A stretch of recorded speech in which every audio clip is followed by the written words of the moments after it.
আজকের খুতবার আলোচ্য বিষয় হিজরি সনের প্রথম মাস মুহররম মাস। মুহররম মাসের ফজিলত, এ মাসের 10ম তারিখে করণীয় ও বর্জনীয়, এই বিষয়গুলি সংক্ষিপ্ত আকারে আলোচনা করব ইনশাআল্লাহ। ওমা তৌফিক ইল্লা বিল্লাহ, আলাইহি তাওয়াক্কালতু ওয়া ইলাইহি উনীব। আমি যে আয়াত আপনাদের সামনে তেলাওয়াত করেছি 9 নম্বর সূরা তওবা এর 36 নম্বর আয়াত। সূরা তওবা 9 নম্বর সূরা 36 নম্বর আয়াতটি আমি তেলাওয়াত করছি, অনুবাদ করি এখন। আল্লাহ ইরশাদ করেন, ইন্না ইদ্দাতাশ শুহুরি ইনদাল্লাহ 12 শাহরা। আল্লাহর নিকট বছর হয় 12 মাসে, অর্থাৎ আল্লাহ 12 মাসে 1 বছর নির্ধারণ করেছেন। কবে থেকে? ইয়ামা খালাকাস সামাওয়াতি ওয়াল আরদ, আসমান জমিন সৃষ্টির লগ্ন থেকে। যেদিন তিনি আসমান জমিন সৃষ্টি করেছেন সেই দিন থেকেই তিনি নির্ধারণ করেছেন আল্লাহর কিতাবে লৌহে মাহফুজে যে 12 মাসে 1 বছর। এর মধ্যে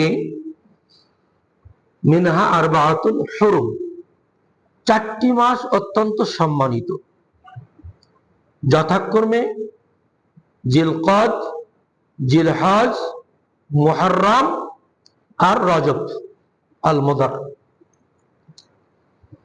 এই 4টি মাস সম্মানিত। যালিকা দ্বীনুল কাইয়্যিম, এটাই হচ্ছে আল্লাহ রাব্বুল আলামিনের সুপ্রতিষ্ঠিত দিন। অর্থাৎ এই কথাগুলিকে বিশ্বাস করতে হবে, মানতে হবে।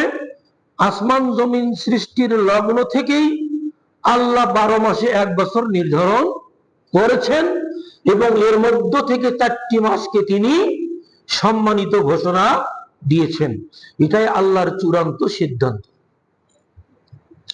অতএব ফালা তাজলিমু ফীহিন্না আনফুসাকুম, এই 4টি মাসকে সম্মান প্রদর্শনার্থে তোমরা নিজেদের মধ্যে দ্বন্দ্ব কলহ, যুদ্ধ বিগ্রহ করিও না। ফালা তাজলিমু, আল্লাহ বলছেন। তবে ওয়াকাতিলুল মুশরিকিনা কাফা, সমস্ত মুশরিক জাতির বিরুদ্ধে ঐক্যবদ্ধ হয়ে তোমরা যুদ্ধ করবে।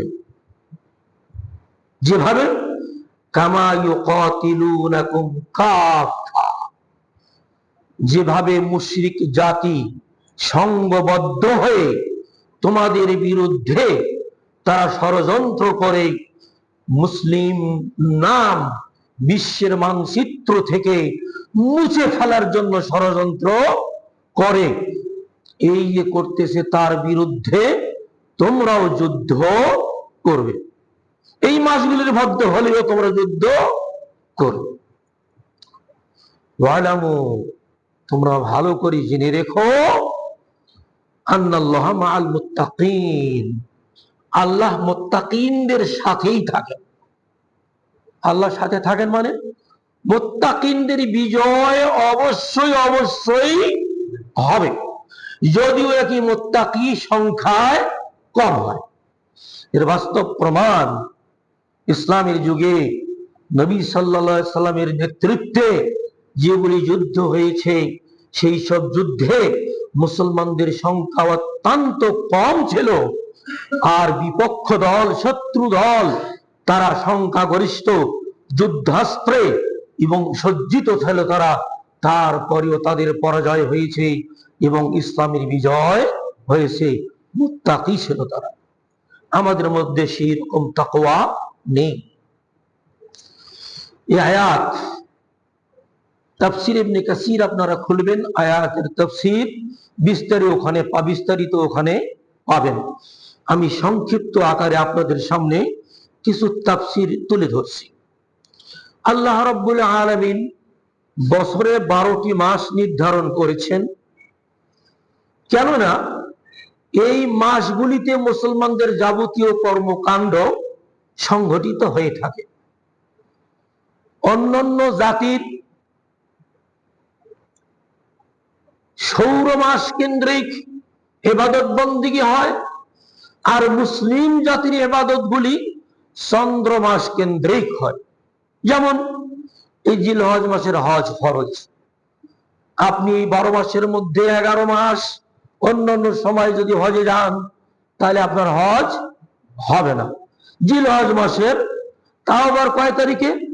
8, 9, 10, 11, 12, পারলে 13 তারিখ পর্যন্ত উত্তম।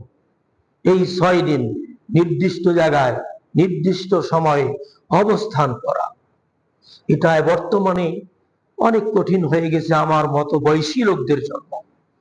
যেমন 10 তারিখে বড় জামরায় পাথর মেরে যখন আমরা বাহির পথ দিয়ে রোদে যাচ্ছিলাম, সবাই কষ্ট পাচ্ছিল, আমার সাথী ভাই বোনেরাও তারাও কষ্ট পাচ্ছিল, এবং আমি বেশি অসুস্থ হয়ে পড়লাম। তারা আমার সেবা যত্ন করলেন, ঠান্ডা পানি দিলেন, পানি মাথায় ঢাললেন, তারপরে আমরা স্বাভাবিক হলাম। এই যে কষ্ট, এটা হজের কষ্ট। কিন্তু এই কষ্ট যেহেতু চন্দ্র মাসের সাথে সংশ্লিষ্ট, সেজন্য আমাদেরকে জুন মাসে এই অত্যন্ত গরমে হজ করতে হয়েছে। আর যদি এটা সৌর মাসের সাথে সংযুক্ত থাকতো তাহলে আপনার আমার সুবিধা মতো সময় ডিসেম্বরে যা হজ করে আসতাম, পারতাম কিনা? যেমন রমাজান, এই রমাজান এটা চন্দ্র মাস কেন্দ্রিক, ঈদাইন চন্দ্র মাস কেন্দ্রিক।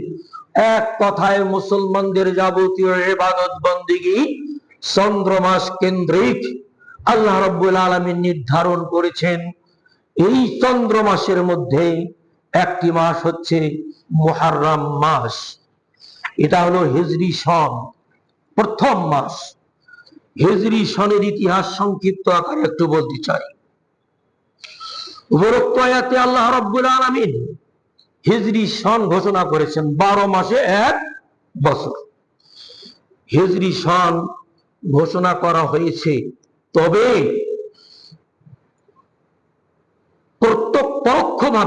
পরোক্ষভাবে বলা হয়েছে, প্রত্যক্ষভাবে কোরআন এবং হাদিসে হিজরি বছরের হিজরি সনের কোনো উল্লেখ পাওয়া যায় না।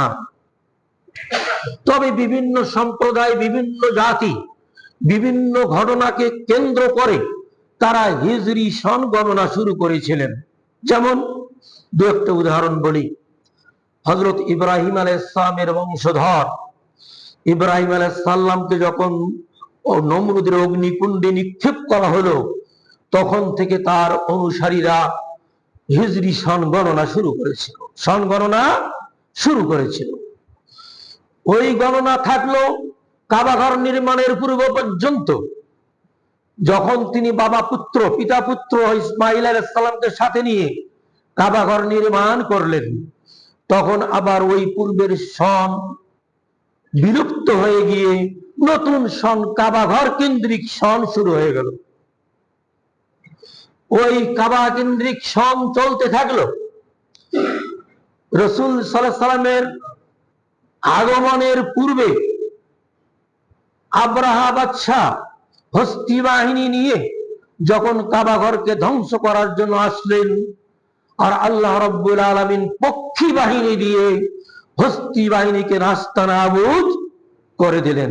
ইতিহাস অনেক আছে। এখন যত বড় শক্তিধর পারমাণবিক অস্ত্রের অধিকারী যে সমস্ত দেশ, পরাশক্তি, এরা যতই পরাশক্তিশালী হোক না কেন, আল্লাহ রাব্বুল আলামিনের বাহিনীর কাছে এরা অত্যন্ত দুর্বল। এটা প্রমাণ বহু আগে আল্লাহ দিয়েছেন। পক্ষী বাহিনী দিয়ে যখন হস্তি বাহিনীকে নাস্তানাবুদ করে দেওয়া হলো, ধ্বংস করে দেওয়া হলো, তখন আরবের জাহিলি লোকেরা ওই দিন থেকে সন গণনা শুরু করলো। আবার রাসূল সাল্লাল্লাহু আলাইহি সাল্লাম যখন মক্কা থেকে মদিনায় হিজরত করে গেলেন, তখন পর্যন্ত এই সন চালু থাকলো। এমনকি রাসূল সাল্লাল্লাহু আলাইহি ওয়াসাল্লামের ওফাতের পর আবু বকর রাদিয়াল্লাহু আনহু যখন খেলাফতের দায়িত্ব গ্রহণ করলেন তখন পর্যন্ত এই সন চালু ছিল। আমরা অনেকেই বলি রসুলের হিজরত থেকে হিজরি সন শুরু হয়েছে, কিন্তু কিভাবে হলো একটু বিস্তারিত সংক্ষিপ্ত একটু আলোচনা করি। দ্বিতীয় খলিফা আমিরুল মুমিনিন উমর ইবনুল খাত্তাব রাদিয়াল্লাহু তাআলা আনহু তিনি যখন মুসলিম মিল্লাতের খলিফা নিযুক্ত হলেন, আবু মুসা আশআরীকে তিনি ইরাকের গভর্নর করে প্রেরণ করলেন। মদিনা থেকে যাবতীয় দিক নির্দেশনা তিনি চিঠির মাধ্যমে লিখিয়ে পাঠিয়ে দিতেন। আবু মুসা আশআরীর নিকট যখন চিঠি গেল, হযরত আমিরুল মুমিনিন ওমর ইবনুল খাত্তাব এই চিঠি লিখেছেন, আমরা যেমন চিঠি লিখি কার বরাবর কে লিখি তার নাম লিখি, দিন তারিখ আমরা লিখি, ঠিক তেমনি ভাবে ওমর রাদিয়াল্লাহু আনহু শুরুতে লিখছেন শাবান মাস। আবু মুসা আশআরী এই চিঠি পেয়ে শাবান মাস পেয়েছেন, কিন্তু কোন সন এটাও তিনি লেখেননি। আবু মুসা আশআরী চিঠির মাধ্যমে আমিরুল মুমিনিনকে বললেন, ইয়া আমিরুল মুমিনিন, পরবর্তীতে যখন আপনি চিঠি লিখবেন, চিঠি লেখার সময় সন তারিখ মাস এগুলি সহ আপনি লিখবেন, তাহলে এখানকার দায়িত্ব পালন করা আমার জন্য সহজ হবে। এই চিঠির পর ওমর ইবনুল খাত্তাব রাদিয়াল্লাহু তাআলা আনহু তৎকালীন সময়ের বড় বড় সাহাবী উসমান রাদিয়াল্লাহু তাআলা আনহু, আলী রাদিয়াল্লাহু তাআলা আনহু, আরো অন্যান্য বড় বড় বিশিষ্ট সাহাবীগণ ছিলেন, তাদের ডেকে পরামর্শ সভা বসালেন, কি করি? কেউ প্রস্তাব দিলেন রসুলের জন্মদিন কে কেন্দ্র করে হিজরি সন নির্ধারণ করা হোক। কিছু লোক প্রস্তাব দিলেন তার মৃত্যু সনকে গ্রহণ করে হিজরি সন নির্ধারণ করা হোক। আলী রাদিয়াল্লাহু তাআলা আনহু প্রস্তাব দিলেন রাসূল সাল্লাল্লাহু আলাইহি সাল্লাম যে বছরে হিজরত করে, মক্কা থেকে হিজরত করে মদিনায় এসেছেন, ওই সনকে কেন্দ্র করে হিজরি সন গ্রহণ করা হোক। তাহলে তিন রকম প্রস্তাব, জন্ম তারিখকে কেন্দ্র করে, তার মৃত্যু তারিখকে কেন্দ্র করে, তার হিজরতের মাসকে কেন্দ্র করে হিজরি সন গ্রহণ করা হোক। আলী হযরত ওমর রাদিয়াল্লাহু তাআলা অত্যন্ত চিন্তাশীল ছিলেন। অনেক চিন্তা ভাবনা করার পর তিনি তার মন্তব্য পেশ করলেন। তিনি বললেন, আপনারা যারা জন্ম তারিখ কেন্দ্রিক হিজরি সন নির্ধারণ করতে পরামর্শ দিয়েছেন, এটা ইহুদি খ্রিস্টানরা পালন করে। যেমন হযরত ঈসার জন্ম তারিখকেই তারা তাদের খ্রিস্টাব্দ শুরু করেছে। অতএব এটা করলে ইহুদি খ্রিস্টানদের সাদৃশ্য হবে। আর আপনারা যারা বলেছেন তার মৃত্যু তারিখকে, তাহলে দেখা যাবে এই মৃত্যুর শোক মানুষ তখন পালন করা শুরু করবে। শোক দিবস, শোক দিবস আর আছে না, শোক দিবস, জাতীয় শোক দিবসও আছে, তো পালন করা শুরু করবে। সেজন্য তিনি মৃত্যু দিবসটাও বাদ দিলেন। তিনি বললেন, আলী রাদিয়াল্লাহু তাআলা আনহু যে মতামত পোষণ করেছেন আমি তার মতে একমত। তখন সমস্ত উপস্থিত সাহাবী একমত হয়ে ওই হিজরি সনকেই কি করা হলো, হিজরতের বছরকেই হিজরি সন নির্ধারণ করা হলো। সংক্ষিপ্ত আকারে বললাম, বিস্তারিত অনেক কিছু আছে, আপনার ইতিহাস ঘাটলে পড়তে পারেন, জানতে পারবেন। কিন্তু এখানে একটা প্রশ্ন থেকে যায়, রাসূল সাল্লাল্লাহু আলাইহি সাল্লাম যে সনে যে মাসে হিজরত করেছিলেন ওইটাকে যদি হিজরি সন ধরা হয়, কিন্তু মাসটা হয়তো শাবান মাস না রবিউল আউয়াল মাস। রাসূল সাল্লাল্লাহু আলাইহি সাল্লাম হিজরত করেছেন রবিউল আউয়াল মাসে, আর আরবি সনের প্রথম মাস হলো কোন মাস? মুহররম মাস। এটা কেমনে হবে? এটা প্রশ্ন থেকে যায়। এর উত্তরে ওমর রাদিয়াল্লাহু তাআলা আনহু বললেন যে দেখুন, মাক্কি জীবনে রাসূল সাল্লাল্লাহু আলাইহি সাল্লাম যখন ইসলাম প্রচার করতে থাকলেন, মুসলমানদের উপর দিন দিন জুলুম নির্যাতনের মাত্রা যখন বেড়ে যেতেই থাকলো, তখন রাসূল সাল্লাল্লাহু আলাইহি সাল্লাম কতিপয় নির্যাতিত সাহাবীদেরকে হাবশায় হিজরত করার অনুমতি দিলেন। প্রথম হিজরত হয়েছে কোথায়? হাবশা, বর্তমান নাম আবিসিনিয়া। এই হাবশায় হিজরত করার অনুমতি দিলেন। সেই মাসটা ছিল মুহররম মাস। সেই মাসটা ছিল কি মাস? মুহররম মাস। অতএব আমার মনে হয় রসুলের ওই হিজরি সন হিজরত থেকে শুরু করা হোক এবং মাসটা নির্ধারণ করা হোক, প্রথম হিজরতের মাস মুহররম মাস। সেই হিসেবে হিজরি সনের প্রথম মাস কি হয়েছে? মুহররম মাস হয়েছে। এই হলো সংক্ষিপ্ত হিজরি সনের ঘটনা। এবার আলোচনা করতে চাই যে এই মুহররম মাস, এটার ফজিলত কি।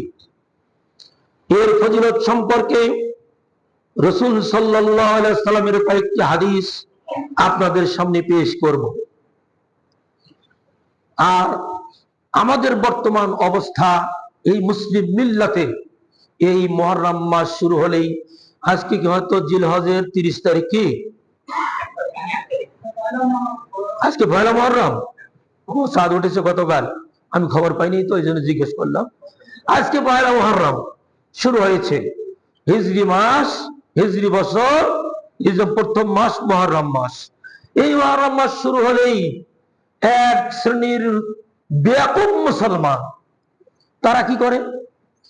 তার জশ্নী জুলুস বের করে, বুক চাপড়ায়, ছুরি দিয়ে চাকু দিয়ে শরীর ক্ষতবিক্ষত করে, আলীর হাসান হুসাইনের কৃত্রিম কবর তৈরি করে, তাতে সাজদা করে, বরকতের পিঠা, আলীর নামে বরকতের পিঠা পাউরুটি তৈরি করে বিক্রি করে, হোসাইনের নামে মুরগ পুকুরে ছেড়ে দিয়ে যুবক যুবতীদেরকে ধরার জন্য প্রতিযোগিতায় নেমে ওঠে। এই সমস্ত কাজ কিন্তু মুহররম মাসের কাজ নয়। এই মুহররম মাসের 10 তারিখে অনেকগুলি ঘটনার বর্ণনা পাওয়া যায়। এই 10 তারিখে কি কি ঘটনার বর্ণনা পাওয়া যায় আমি সংক্ষিপ্ত আকারে আপনাদের সামনে একটু বলি।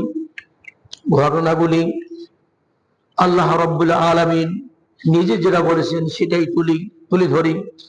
আল্লাহ বলছেন তাসিন মিম, সূরা কাসাস, তিলকা আয়াতুল কিতাবিল মুবিন।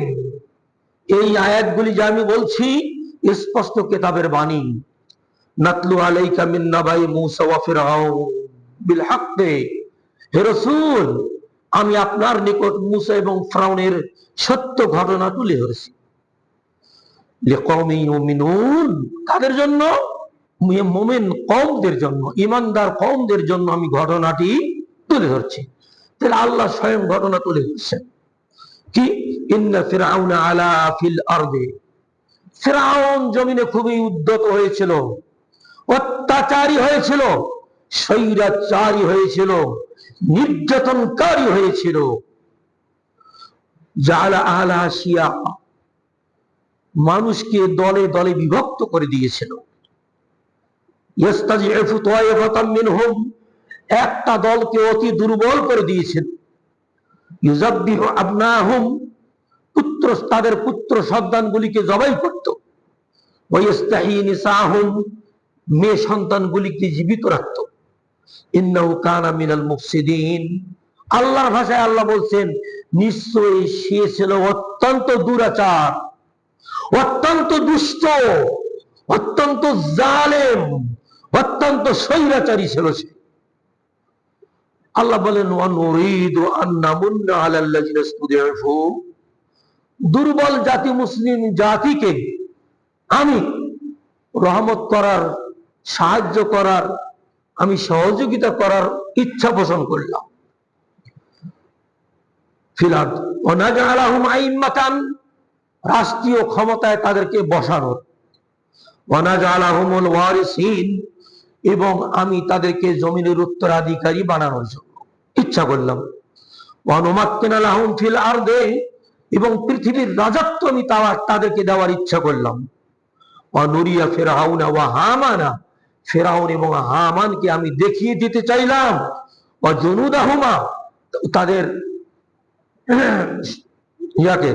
সৈন্যবাহিনীকে, মা কানু ইয়াহজারুন, তারা যা কি করত, ভয় করত। কি ভয় করত? তাফসীর ইবনে কাসিরে বর্ণিত আছে, ইব্রাহিম আলাইহিস সালাম তার স্ত্রী বিবি সারাকে নিয়ে মিশর দিয়ে যাচ্ছিলেন। এমন সময় তৎকালীন মিশরের ফিরআউন স্বৈরাচারী শাসক ইব্রাহিমের স্ত্রী বিবি সারাকে ছিনিয়ে নিলেন। আল্লাহ রাব্বুল আলামিন বিবি সারার পবিত্রতা রক্ষা করলেন, তার সাথে কোনো কুকর্ম করার সাহস হলো না। তখন ওই অত্যাচারী মিশরের শাসক বিবি সারার উদ্দেশ্যে বললেন, তুমি এমন পবিত্র মহিলা, তোমার গর্ভে এমন একটা সন্তান আসবে যে সন্তানের হাতে পরবর্তীতে এই মিশরের স্বৈরাচারী রাজত্ব খতম করে দিয়ে ওই সন্তানের হাতে মিশরের রাজত্ব চলে আসবে। ওই কথাটা, এক কথা কানে কানে মুখে মুখে বহুজনের কাছে চলে গেল। এমনকি তৎকালীন সময়ে ফিরআউনের মুসার সময়ে ফিরআউনের দল কিপ্তি, সেই কিপ্তিদের কানেও পৌঁছে গেল। তখন ওই ফিরআউন ওই কথাগুলি তাদের পাঠ্যপুস্তক, স্কুল কলেজের পাঠ্যপুস্তকে লিখে দিল।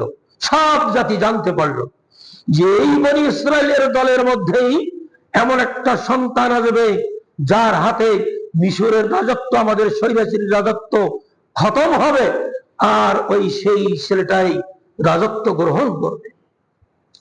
সেজন্য তৎকালীন সময়ের এক অনিষ্ট মুসলিম ছিল মুসা আলাইহিস সালামের কওম বনি ইসরাইলরা। বনি ইসরাইলদের পুত্র সন্তানকে জবাই করত, মেয়ে সন্তানগুলিকে জীবিত রাখত। আল্লাহ বললেন, দেখো মুসার মা, তোমার গর্ভে সন্তান আসছে, তুমি একে ছেড়ে দাও। এই কথায় ঘটনাগুলি কোরআনে আছে কিন্তু, হ্যাঁ, ছেড়ে দাও নদীতে, বাক্সে ভরিয়ে দিয়ে দিলেন। তাই হলো, ফিরআউনের স্ত্রী যে ঘাটে গোসল করে সেখানে গিয়ে আটকা পড়লো, বাক্স খুললো, ফিরআউনের স্ত্রী কে ছিল? আসিয়া। বাচ্চা, টুকটুকে বাচ্চা, সুন্দর বাচ্চা, তাদের ঘরে বাচ্চা নাই। দেখে বলল ফিরআউনকে, দেখো বাচ্চাটা কত সুন্দর, আমরা একে লালন পালন করবো, এর দ্বারা আমরা উপকৃত হব, পরবর্তীতে আমরা একে সন্তান হিসেবে গ্রহণ করতে পারবো। আল্লাহ রাব্বুল আলামিনের খেলা দেখেন। আল্লাহ রাব্বুল আলামিন মুসাকে তারই শত্রু ফিরআউনের বাড়িতে তারই অর্থ দিয়ে লালন পালন করে বড় করলেন। আর সেই ফিরআউন মুসাকে হত্যা করার জন্য উদ্যত হলো। আল্লাহ রাব্বুল আলামিনের নির্দেশে মুসা বনী ইসরাইলদেরকে নিয়ে তিনি চলে গেলেন মিশরে। এই যে লোহিত সাগর পার হয়ে তিনি মিশরে চলে যাচ্ছেন, আল্লাহ রাব্বুল আলামিন তাকে বাঁচিয়ে দিলেন। এই যে মুসা আলাইহিস সালামের ঘটনা, আল্লাহ রাব্বুল আলামিন সবিস্তারে এই আয়াত কটিতে, সূরা কাসাস, আপনার তাফসীর ইবনে কাসির খুলবেন, বিস্তারিত আলোচনা ওখানে পাবেন। আমি আলোচনা করছি না, আমি শুধু অনুবাদ করে গেলাম। আল্লাহ রাব্বুল আলামিন এই ঘটনায় যে মুসা আলাইহিস সালামকে রক্ষা করেছিলেন, সেই দিনটা কোন দিন ছিল?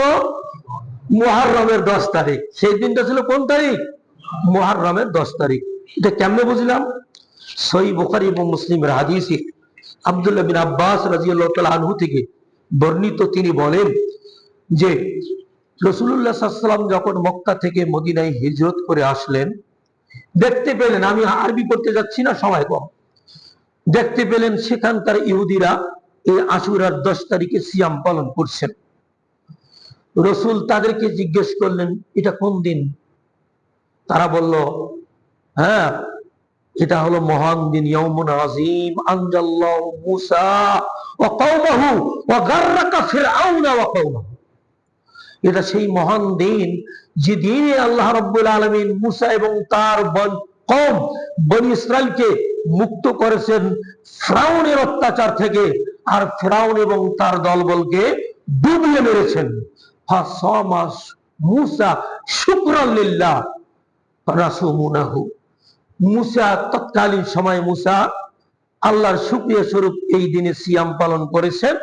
আমরাও তার অনুসারী হিসেবে সিয়াম পালন করছি।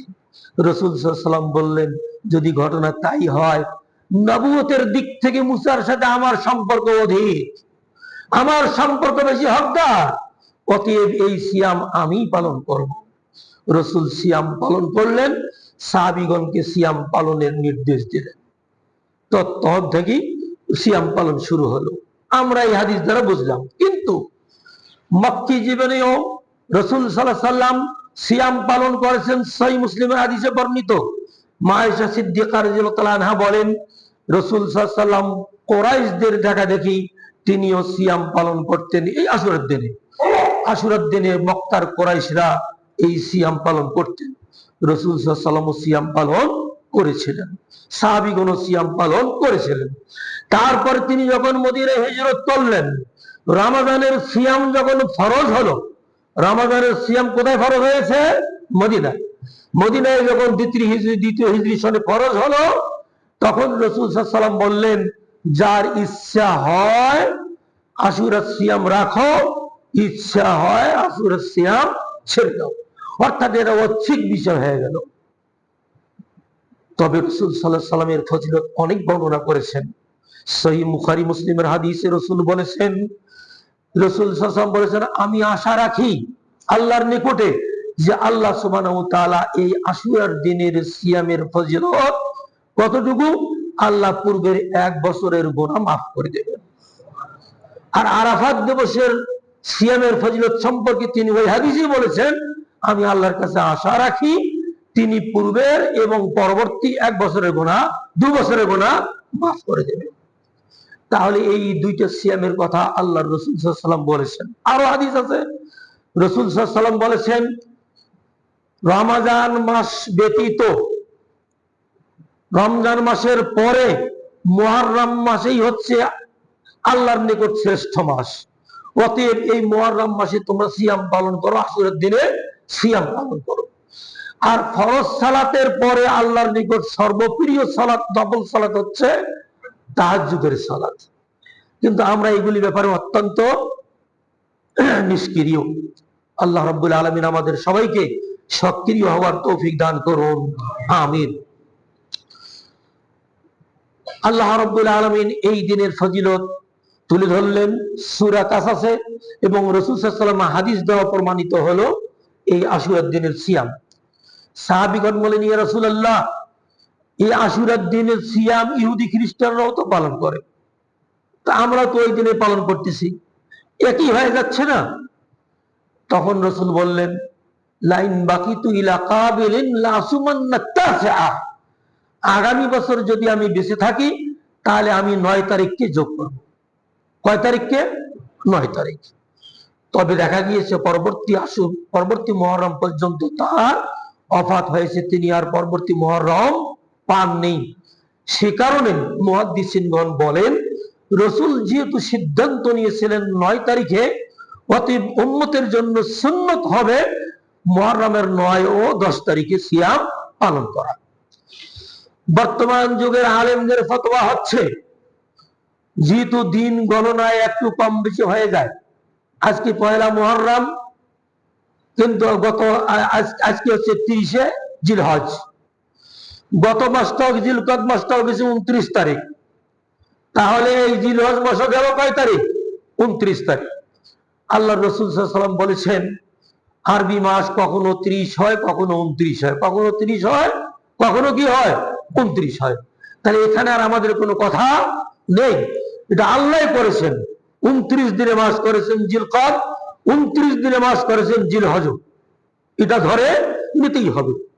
আজকে মুহররমের 1 তারিখ, এই মুহররমের 1 তারিখ বছর শুরু হয়েছে, আরবি বছর শুরু হলো, আরবি সন শুরু হলো। আল্লাহ রাব্বুল আলামিন আমাদের সবাইকে যেন এই মাসের যে নিয়ম নীতি আছে সেটাই যেন পালন করার তৌফিক দান করেন। সেটি হচ্ছে বর্তমান মুহাদ্দিসিনগণ বলেন 3 দিন সিয়াম পালন করা। কয় দিন? 3 দিন। কোন কোন দল বলেন 8, 9, 10, 8, 9, 10 এই 3 দিন। আবার কোন কোন মুহাদ্দিস বলেন 9, 10, 11, 9, 10, 11। তাহলে এই 3 দিনের মধ্যে যে কোনো একটা দিন 10ই মুহররম হবে। আপনার আমার উদ্দেশ্য কোনটা? 10ই মুহররমের সিয়াম পালন করা। এই সিয়াম, এই দিনের সিয়ামের ফজিলত। যেহেতু গণনায়, পঞ্জিকায়, পত্রিকায় ভুল হতে পারে, সেজন্য নিরাপদ হচ্ছে 3 দিন সিয়াম পালন করা। কেউ যদি শুধু আশুরার দিন ঠিক গণনা করে সিয়াম পালন করেন, তাতে কোনো অসুবিধা নেই, তাতে কোনো সমস্যা নেই। যেহেতু রাসূল আজীবন শুধু 10 তারিখেই সিয়াম পালন করে গেছেন, সাহাবীগণ সিয়াম পালন 10 তারিখেই করেছেন। তা ইহুদি খ্রিস্টানদের সাথে বিপরীত করার জন্য তিনি ঘোষণা দিয়েছিলেন 9 তারিখের সিয়াম পালন করার। অতএব কেউ যদি 9 তারিখে রাখেন, এটাই উত্তম হয়। 9 এবং 10, 10 এবং 11 এই দিনেও সিয়াম পালন করা যাবে। আবার এই মুহররম মাসে সাপ্তাহিক সিয়ামগুলি পালন করা যাবে। যারা নিয়মিত সাপ্তাহিক সিয়াম, সোমবার, বৃহস্পতিবার, যারা আইয়ামে বীজের সিয়াম পালন করেন 13, 14, 15, তারা এইগুলি পালন করতে পারবেন, কোনো সমস্যা নেই। আমাদের মাঝে কিছু বদ ধারণা আছে যে এই মুহররম মাস খুনের মাস। যেহেতু হোসাইনকে খুন করা হয়েছে, সপরিবারে খুন করা হয়েছে, হত্যা করা হয়েছে, এই মাসে বিবাহ শাদী করা যাবে না। নাউজুবিল্লাহ, এই ধরনের আকীদা পোষণ করা কি নাই? জায়েজ নেই। আবার এই দিনে কেউ কেউ ভালো ভালো খাবারের আয়োজন করেন। আশুরা কোরবানির গোশত দিয়ে পোলাও খাবেন, পায়েস খাবেন। হ্যাঁ, এ সম্পর্কে একটা হাদিস আছে, হাদিসটা জাল। হাদিসটি কি? জাল। অতএব আপনি ইবাদত বন্দেগী করতে চাইলে আশুরা সিয়াম পালন করবেন, সাপ্তাহিক সিয়াম পালন করবেন, মাসিক সিয়াম পালন করবেন। আর এজ ইউজুয়াল যেভাবে আপনি ইবাদত বন্দেগী করেন, প্রতি রাত তাহাজ্জুদ করেন, এভাবে তাহাজ্জুদ করবেন। এই মরচিয়াখানি গাড়া, এগুলি জশ্নে জুলুস বের করা, এগুলি সম্পূর্ণরূপে বেদাতি কাজ। এই আশুরার দিনে উল্লেখযোগ্য 2টি ঘটনা ঘটেছে। একটি ঘটনা আনন্দদায়ক, আর অপরটি হচ্ছে অত্যন্ত বেদনাদায়ক।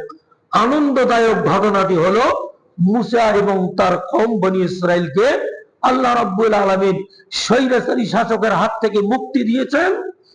এটা হলো আনন্দদায়ক ঘটনা। আর ফেরাউনকে সদলবলে ধ্বংস করে দিয়েছেন। ওই ধরনের ফেরাউন যদি আজও থাকে, আল্লাহ রাব্বুল আলামিন আমাদের ঈমানের উপর ভিত্তি করে তাদেরকে ধ্বংস করে দেবেন। কিন্তু আমাদের ঈমান তো অত দুর্বল, খুব দুর্বল। আল্লাহ রাব্বুল আলামিন বলেন, ইন্নাল্লাহা মাআল মুত্তাকিন, আল্লাহ মুত্তাকিনদের সাথে থাকেন।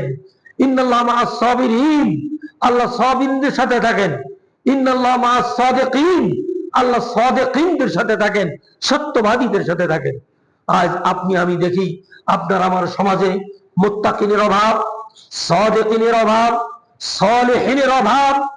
আজ আমরাই অনেক দ্বন্দ্ব কলহ করছি। কেউ বা সম্পত্তির জন্য, কেউ বা পার্থিব জগতের সম্পদের জন্য, কেউ বা রাজনীতির জন্য, কেউ বা সমাজনীতির জন্য। ইহা এক একজন আমরা এক এক ভাবেই এইভাবে আমরা গোলমালে ব্যস্ত আছি এবং হানাহানিতে, কাটাকাটিতে, মারামারিতে আমরা ব্যস্ত আছি। আমরা ক্ষমতা পাওয়ার জন্য একে অপরকে আমরা বিভিন্নভাবে তকমা লাগাচ্ছি। এই সমস্ত কাজে আমরা পিছিয়ে যাচ্ছি। মুসলমানদের এক হওয়া উচিত। আজ মধ্যপ্রাচ্যকে অশান্ত করার জন্য ইহুদি খ্রিস্টানরা যেভাবে ঐক্যবদ্ধ হয়ে তাদের পারমাণবিক অস্ত্র দিয়ে ধ্বংস করার চেষ্টা চালাচ্ছে, আজ যদি মুসলিম বিশ্ব একতাবদ্ধ আমরা হতে না পারি, তাহলে দেখা যাবে অদূর ভবিষ্যতে পৃথিবীতে মুসলমান নাম বলতে কিছু থাকবে না। এই ইহুদিরা অত্যন্ত জঘন্য জাতি। এই খ্রিস্টানরা, মুসলিমরা, মুশরিকরা, এরা সবাই সংঘবদ্ধ হয়েছে, একতাবদ্ধ হয়েছে। বিশ্বের মানচিত্র থেকে, পৃথিবী নামক এই মানচিত্র থেকে মুসলিমদেরকে সমূলে ধ্বংস করে দেওয়া। গতকালকে একটা খবর শুনলাম, খবরে বলা হলো এই যে ইসরায়েল নেতানিয়াহুর প্রশাসক আরব ভূখণ্ড ফিলিস্তিনের গাজায় 58,000 বার হামলা করেছে। 58,000 বার ফিলিস্তিনের মুসলমানদেরকে ধ্বংস করে দিয়েছে, শেষ করে দিয়েছে। আবার তারায় আবার পরস্পরে আবার মারামারি শুরু করেছে। তারায় বলতে যেমন ইরান বোমা মারলো ইসরায়েলে, ইসরায়েল বোমা মারলো ইরানে, এইভাবে চলছে। আবার ওরাই আবার এটাকে বন্ধ করতেছে। বিশ্ব নেতা ট্রাম্প সাহেব পরামর্শ দিলেন, আহ্বান জানালেন, বন্ধ করলেন। যখন এটা আঘাত খেলে বন্ধ করলেন। অনেকের আমাদের ধারণা ইরান খাঁটি মুসলিম, ওরা কোরআন মানে, ওদের জন্য তো আমাদের দোয়া করা উচিত। ইরানিরা 98% শিয়া। খোমেনির কথা আপনারা শুনেছেন, দেখেছেন, ফেসবুকে খবরে শুনেছেন। আমরা হায়দারের নামে যুদ্ধ শুরু করলাম। কার নামে? আলী রাদিয়াল্লাহু আনহুকে তারা হায়দার হিসাবে চেনেন। কাকে? আলী রাদিয়াল্লাহু আনহুকে ইরানের শিয়ারা হায়দার নামে চেনেন। হায়দার, আলী হায়দার বলি না, আলী হায়দার, হায়দার নামে চেনেন। খোমেনি ঘোষণা দিলেন, আমরা ইসরায়েলের বিরুদ্ধে হায়দারের নামে যুদ্ধ শুরু করলাম। আচ্ছা, মুসলিম হবে? কেউ যদি আল্লাহ ছাড়া অন্য কারণ নামে এই গাছগুলো পড়ে, তাহলে কি তাকে মুসলিম বলা যাবে? ওরা আবু বকরকে, ওমরকে, আয়েশাকে, অন্যান্য সাহাবীকে কাফের বলে। আবু বকর কাফের, ওমর কাফের, আয়েশা কাফের। তাহলে এই সমস্ত সাহাবীদের কাফের বলে। ওরা সালাত আদায় করে মাটিতে সাজদা দেয় না, ওরা সাজদা দেয় একটা রুমাল বেছে। মসজিদেও দেখেছি আমরা, মসজিদে নববীতে যাই, ইরানি যতগুলো গেছে হজ করতে, তারা একটা রুমাল সাজদার স্থানে বিছিয়ে দেয়। ওই নিজের রুমালটাতেই তারা সাজদা করে। মসজিদে নববীর জায়নামাজের উপর তারা সাজদা করে না। যদি কোনো কিছু না পায়, তাহলে একটা পাথর আছে, সেই পাথর, মোবাইল আছে, মোবাইলের উপর সাজদা করে। মাটিতে তারা সাজদা করে না। তাদের আকীদা বিশ্বাস কি? যদি আপনি ইতিহাস পড়তে যান শিয়াদের, অনেকগুলি পাবেন, দেখবেন ওখানে অনেক কিছু লেখা আছে তারা মুসলিম নয়। অতএব তারা শুধু কোরআন মানে, হাদিস মানে না, রসুলকে মানে না, সাহাবীগণকে মানে না, শুধু আলীকে মানে, হাসান হোসেনকে মানে, আর কাউকে মানে না। অতএব তারা পারমাণবিক শক্তির অধিকারী হয়েছে। তারা মুসলমানদেরকে হত্যা করার জন্য মধ্যপ্রাচ্যে মার্কিন ঘাঁটি যতগুলি আছে সেখানে হামলা করবে। হামলা করে ক্ষতিগ্রস্ত কারা হবে? মুসলমানরাই হবে, মুসলমানরাই ক্ষতিগ্রস্ত হবে। আর মার্কিন ঘাঁটি আপনার যদি বাংলাদেশকে বলে, যদি আমেরিকা আমি তোমার ওখানে ঘাঁটি তৈরি করব, আপনাকেও ঠেকাইতে পারবে? কেন? এরা গণতান্ত্রিক পদ্ধতিতে আমরা চলছি। এই গণতন্ত্রী শিরকি মতবাদ, এই মতবাদের ভিত্তিতে অবশ্যই আমরা আমেরিকাকে ঘাঁটি দিতে বাধ্য থাকবো। অথচ আমাদের এই বাংলাদেশ 90% মুসলমানদের দেশ। আমরা তাদেরকে ঘাঁটি দিতে বাধ্য হব যদি চায়। সেই রকম তারাও ঘাঁটি দিতে বাধ্য হচ্ছে।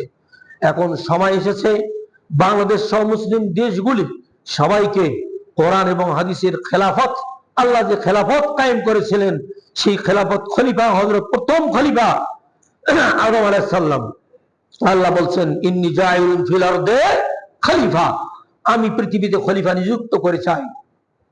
আদমকে প্রেরণ করলেন। পরবর্তীতে প্রত্যেক নবীগণ তারাই খলিফা ছিলেন। আমাদের নবী, শেষ নবী মুহাম্মদ সাল্লাল্লাহু আলাইহি ওয়াসাল্লাম, তিনি ছিলেন খলিফা। তারপরে তার ওফাতের পর আবু বকর হলেন খলিফা, আবু বকরের পর হযরত ওমর হলেন খলিফা, উসমান হলেন খলিফা, আলী হলেন খলিফা। ওই খেলাফত কাল চলতে থাকলো। আস্তে আস্তে এই খেলাফত গুলি বিলুপ্ত হয়ে যাচ্ছে এবং গণতন্ত্র আর অন্যান্য তন্ত্রগুলি প্রতিষ্ঠিত হচ্ছে, যেগুলি শিরকি তন্ত্র। এগুলির পিছনে আমরা ছুটে পড়ছি, লেগে গেছি।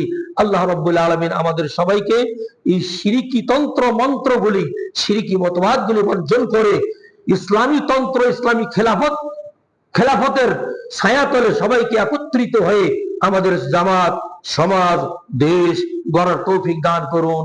আমিন। আকুলু কওলি হাযা আস্তাগফিরুল্লাহ লি ওয়া লাকুম ওয়া লিসাইরিল মুসলিমিন।